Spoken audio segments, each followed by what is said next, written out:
আমাকে বিশ্বাস করতে হবে কারণ আমি দীপা। বিশ্বাস করেন ভাইয়ের মধ্যে যে টুইস্টটা আছে আমি বলবো যে বিশ্বাস না করে সেটার একদমই উপায় নেই। তো বিশ্বাসটা করতে হবে, বিশ্বাস করে হল পর্যন্ত আসতে হবে, তাহলে তো বিশ্বাসের জায়গাটা থাকলো না।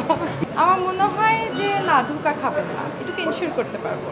সত্যি কথা বলতে আসলে খুব যদি একেবারে আঞ্চলিকভাবে একটা কথা বলতে হয় যে দইয়ালা আসলে কখনো বলে না যে আমার দইটা টক।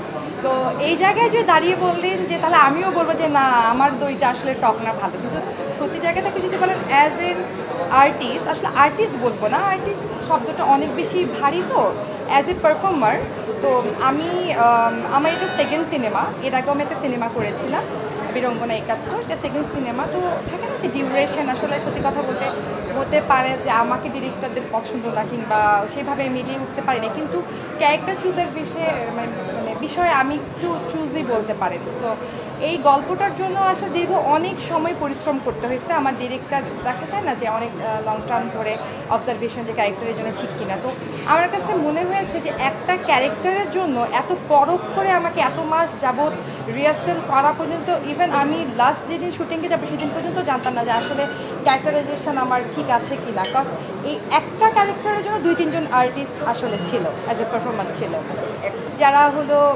মানে অ্যাজ ইউজুয়াল যে মুখগুলো আমরা দেখে থাকি।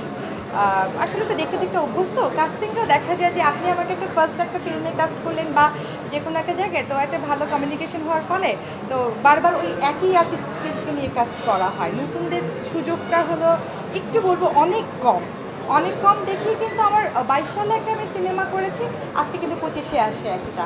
তো হতে পারে এটা আমারও ল্যাকিংস, আমি যদি ভুল বলে থাকি।